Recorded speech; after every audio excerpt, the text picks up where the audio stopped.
Noi siamo gli ultimi del mondo, ma questo mondo non ci avrà.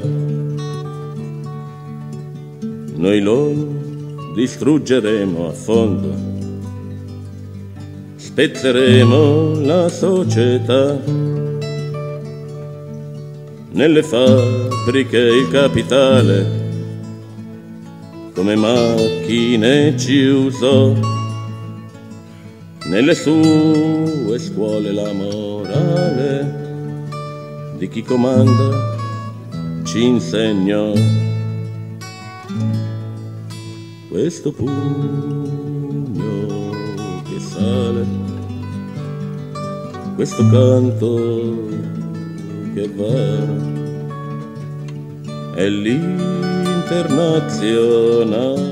Manolo Moreno ha sido el amigo de las revistas materiales y mientras tanto desde su fundación en Andalucía.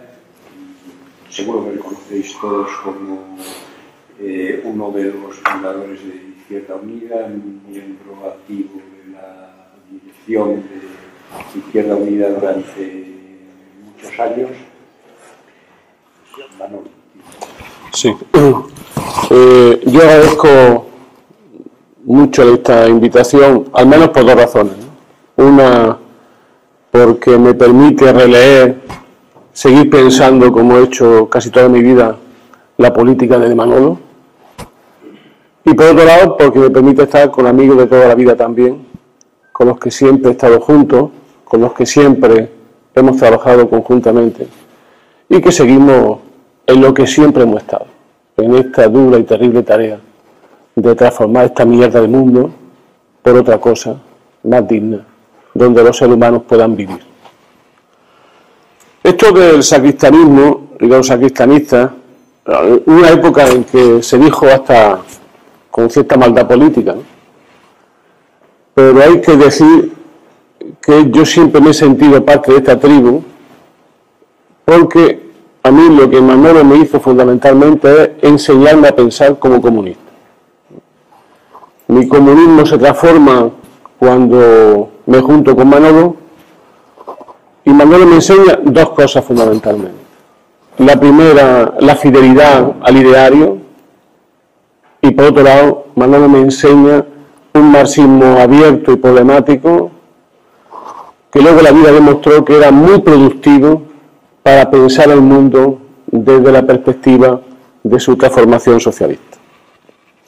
Hay que decir que hace ya demasiados años que estamos sin Manolo, el mundo se ha hecho peor y nosotros también.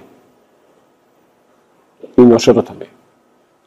Y yo creo que eso dice mucho de Manolo y dice muy poco de nosotros. Hay que decir también que en estos 20 años la realidad ha empeorado, en algún punto mucho más de lo que podía imaginar Manolo. Quizás lo más grave, la losa que mayor nos pesa a los que pensamos y seguimos luchando por transformar esta mierda, es fundamentalmente que ha desaparecido del imaginario, del sentido común de la gente, la idea de la revolución, la idea de la transformación socialista, la idea de la emancipación.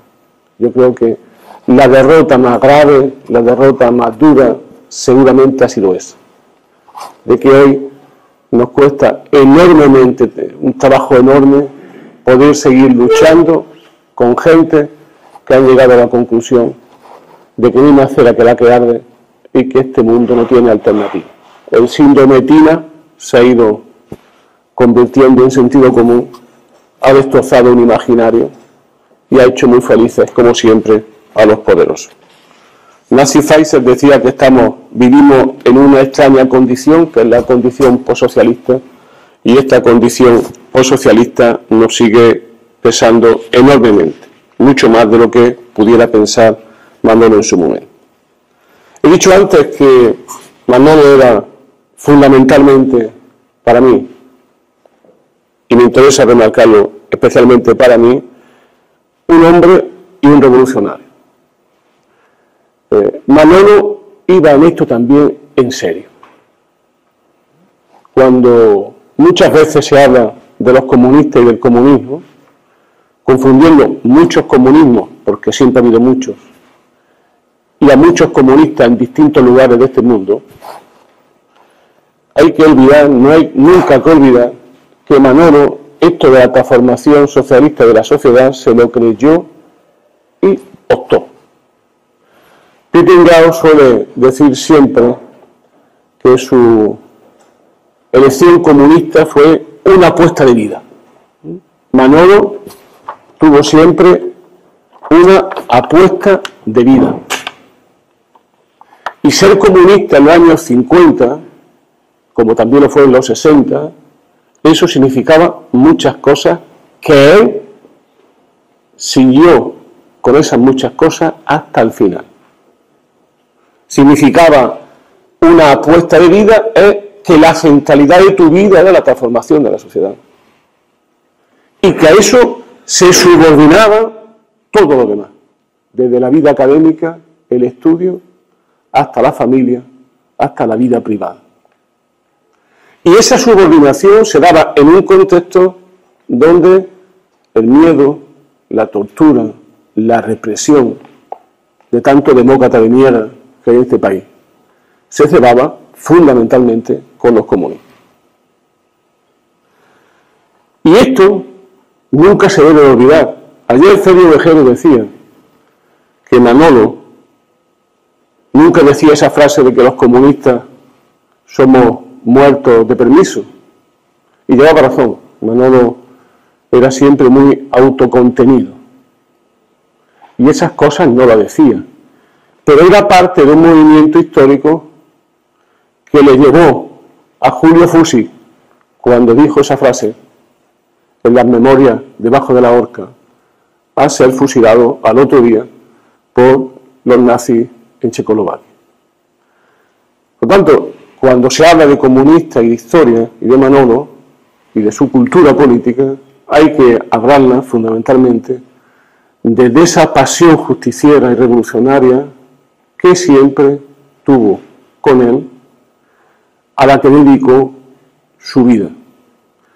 Por eso no es casualidad que en un momento determinado, por el sufrimiento ante la derrota que él ya mascaba de esa perspectiva histórica, terminara con una depresión, con una, parafraseando un escrito suyo, con una catástrofe psíquica, justamente escribiendo sobre Gramsci. Es decir, la reflexión después de una derrota. Que Manolo la vivió psíquica y físicamente esa derrota, y de la que salió con muchas dificultades, y que dedicó básicamente los últimos años de su vida a reflexionar sobre las causas de la derrota de un lado, y por otro lado intentar poner en pie, reconstruir el proyecto emancipatorio hoy, el modo de ser comunista hoy, el proyecto de transformación anticapitalista hoy. Y yo creo que esa doble vertiente, es decir, de ser testigo, Casandra de la derrota, que le llevó a muchos estúpidos a hablar de que Manolo estaba poseído de una extraña enfermedad de pesimismo, ¿no? Simplemente porque atisbaba el presente y el futuro, pero también a la vez en esta tarea justiciera de poner en pie, de reconstruir el proyecto emancipatorio comunista a partir de esa derrota y de los nuevos problemas que había. Yo cuando leí este poema de Cavafy, no lo voy a leer entero, dije, este es mi Manolo. Comienza el poema, se llama Los sabios que se avecinan, y empezaba con una cosa de Filóstrato que decía lo siguiente. El poema no lo voy a leer, es muy largo. Porque los dioses perciben el futuro, los hombres el presente y los sabios lo que se avecina. Y Manolo fue un sabio. No solo porque él entendía muy bien aquello de que una cosa es la sabiduría y otra cosa acumular conocimiento, sino porque él sí sabía lo que se avecinaba. Y por eso, evidentemente, por eso, él tuvo que vivirlo desde esa pasión comunista, tuvo que vivirlo con enorme sufrimiento, la derrota de esa perspectiva. Manolo fue militante comunista, pero fue dirigente comunista. Esto tiene, como siempre, una doble ventaja. Por un lado, ves muchas cosas, atisbas muchas cosas, conoces muchas cosas, tienes muchas responsabilidades, el tamaño de la tortura se incrementa a ser más dirigente, pero a su vez, Manolo tuvo que tomar nota, y la tomó, y de qué manera, de que todo aparato es una estructura de poder, y que también, al ser más dirigente, se incrementa la mierda que uno tiene que soportar. Esto de convivir, transformando el mundo sin ser parte de este mundo, casi siempre se tiene que hacer en organizaciones políticas. No hemos conocido todavía otro mecanismo. Y eso también se tiene que hacer en una organización clandestina, muy jerarquizada necesariamente, que además Manolo fue un importante dirigente de esa organización. Y se tuvo que ligar con mucha fuerza a esto que llamamos los aspectos mierdosos de la política. Como dijo Félix Novales una vez, yo reconozco que la mierda existe, pero no me reconozco en ella. Es decir, no la acepto, no me reconcilio con esa realidad. Y Manolo fue un dirigente que no solamente percibió la realidad y los movimientos de la realidad de una manera muy singular y verdadera, sino que a su vez tuvo que soportar aparatos que conspiraban contra él y que le hacían la vida imposible. Y aun todo eso, Manolo tuvo que, y siguió con esta esperanza de que este mundo puede cambiar de base si nos comprometemos en ella. Esta doble tarea que Manolo realizaba y realiza tenía que ver al menos con 4 cosas que me interesa solo poner encima de la mesa para continuar. La primera es que Manolo tomó nota, y de qué manera, de la crisis de lo que fue el socialismo real. En la célebre entrevista que hizo José María Mohedano, en Cuadernos para el Diálogo, termina un momento así, ¿no? Vendrán tiempos peores. Después de analizar lo que él llamaba la primera crisis y la primera autocrítica del leninismo como movimiento histórico. Creo que Manolo en eso nunca tuvo duda, desde un análisis complejo y que percibía también transformaciones de fondo que había en esas sociedades, pero Manolo no tuvo nunca duda de que eso era un despotismo y que era la aplicación de la dictadura del proletariado al propio proletariado, que tuvo, entre otras consecuencias, la eliminación de la dirección bolchevique.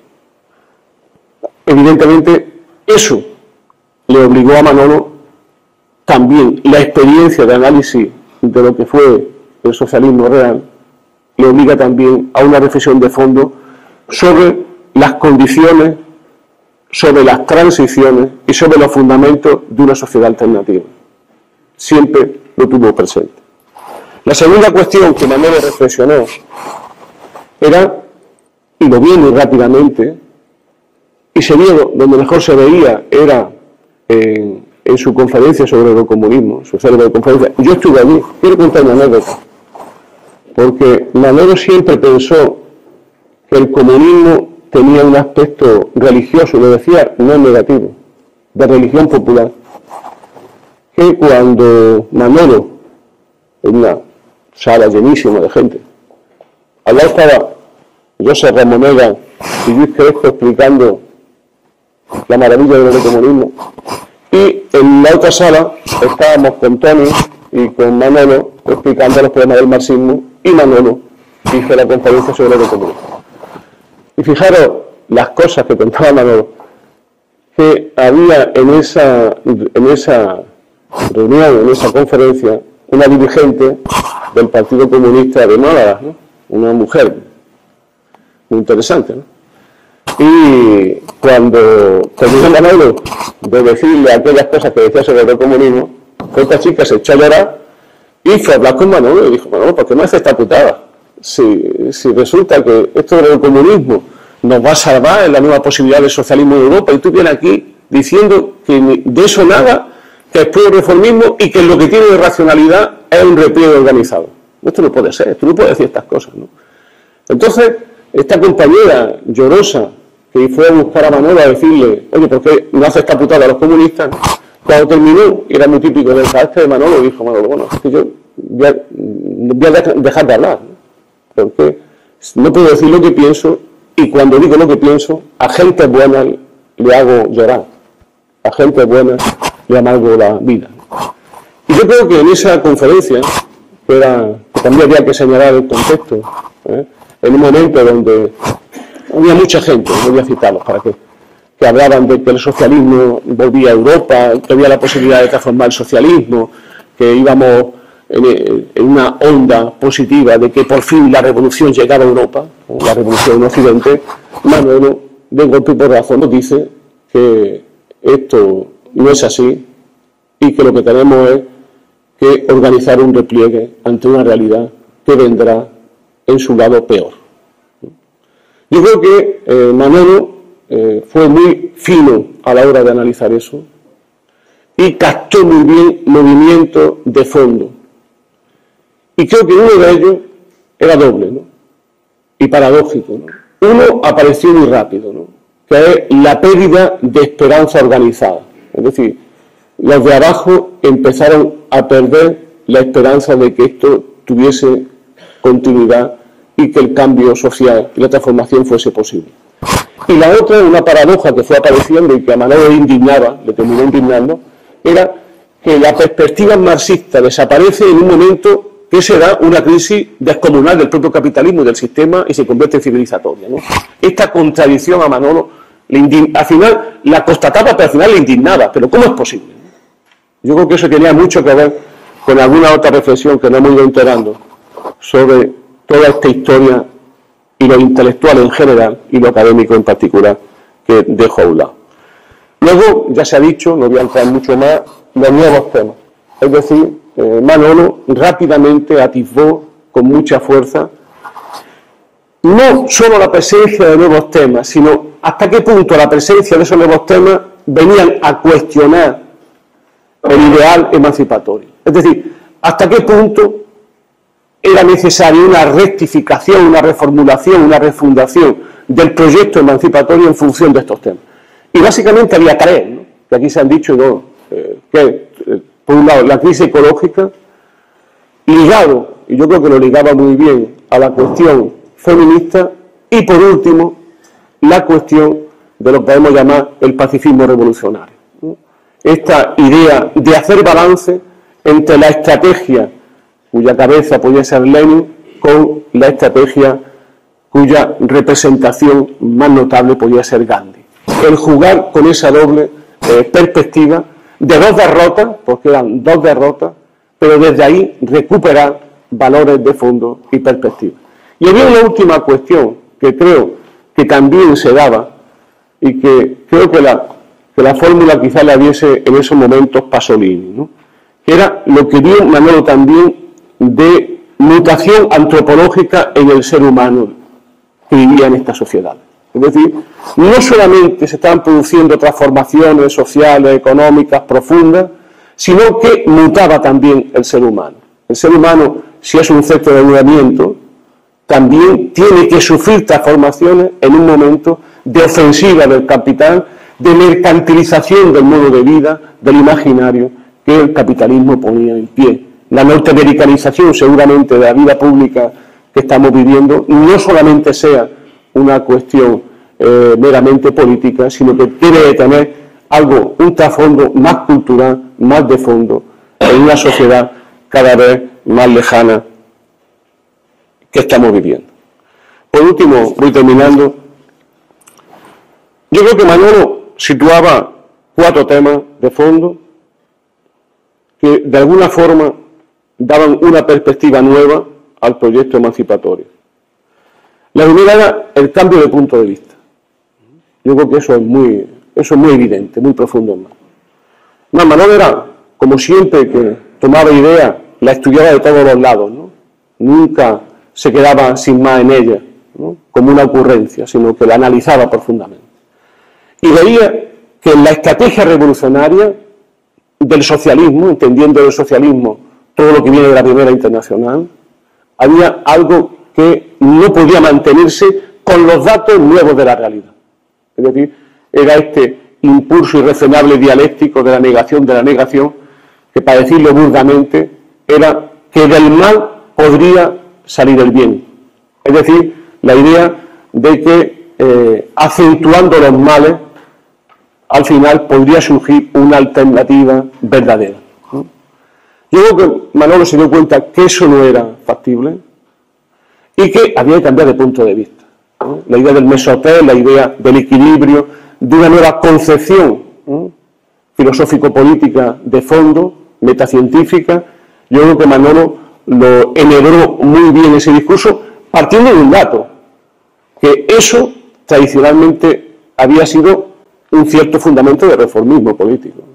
Es decir, cómo estar en esa realidad con nuevos valores y un nuevo punto de vista sin acabar siendo una fuerza justificadora del sistema. Yo creo que eso Manolo lo entendió, como casi todas las cosas, en su contradicción, y por cierto, contradicciones que no tienen por qué ser solubles. Eso depende de la práctica y depende de nosotros, como el tema de la paz o del pacifismo, como él vio. La segunda cosa era el intento de construir una nueva síntesis emancipatoria a partir de los nuevos y viejos datos de la realidad. La tercera era pensar una nueva estrategia, aquello que él llamaba de estrategia capilar. Yo voy a referir solo a una cosa que me parece muy interesante, porque seguramente el centro de todo el proyecto de repensamiento de la emancipación en Manolo tenga que ver fundamentalmente con la vida cotidiana, con el cambio y la transformación de la vida cotidiana como centro de la tarea de la revolución. Y ahí Manolo dio un paso en esta conferencia sobre el comunismo que a mí me sorprendió mucho. Yo soy un viejo militante muy ortodoxo, de tradición fuertemente leninista, y hay ciertos pasos que me daba Manolo que me dejaban prácticamente, como decía en mi tierra, ennorcado.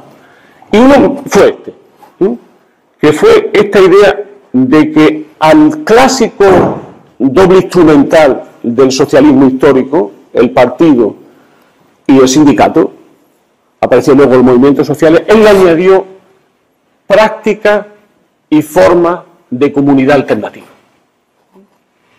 Es decir, lo que luego se discutió mucho mientras tanto, Manolo también hizo un papel a resulta de un artículo de Tony y de Paco, que era sobre esto del sector público voluntario, ¿no? A mí esto me sorprendió mucho, ¿no? Me sorprendió. Y luego Manolo lo ha ido diciendo con mucha fuerza hasta el final, hasta la conferencia de Lukács, que me parece un hallazgo increíble de nuestro amigo Salvador el haber traído eso.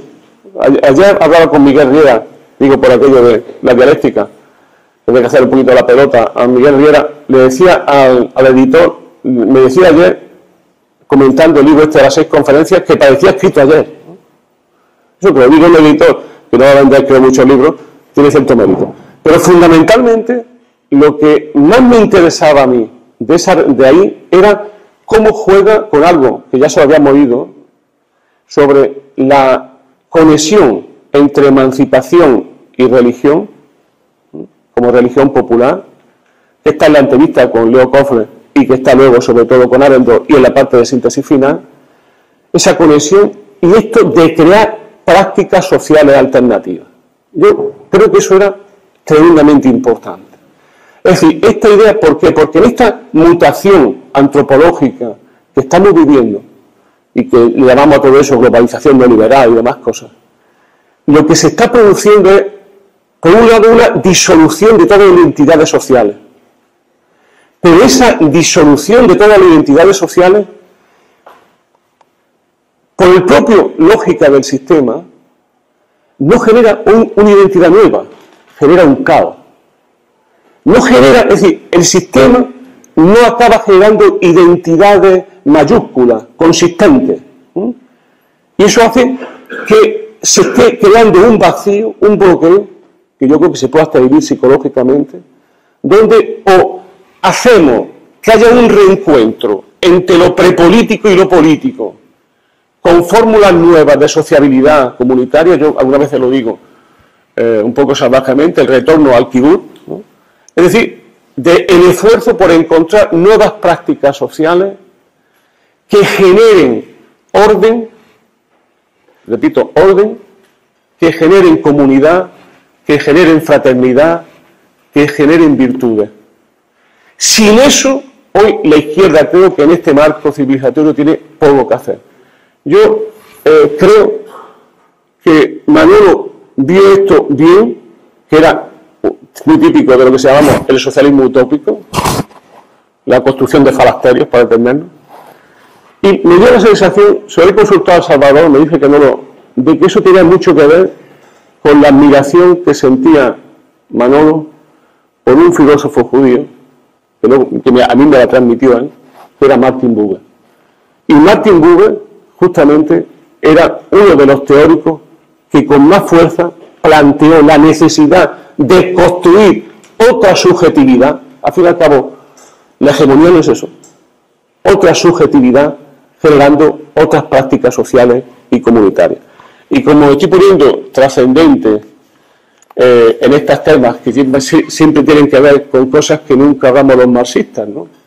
Que es que para hacer la revolución hace falta tener mucho amor y amar a mucha gente. Pues voy a citar una cita final de un libro muy hermoso de Michael Walzer, que por cierto no me llevo muy bien con él desde el 11 de septiembre, pero que escribió un magnífico panfleto que se llama Éxodo y Revolución. Y termina diciendo un poco lo siguiente, ¿no? Dice, primero, cualquiera que viva se debe de notar hoy en esta sociedad que vive en Egipto. Segundo, que necesariamente existe algo mejor, un mundo más atrayente, una tierra prometida. Y tercero, que el camino a la tierra prometida es siempre una travesía del desierto, ya se dijo citando a Manolo. Pero lo único que nos queda es unirnos, juntarnos con las manos y marchar juntos. Muchas gracias.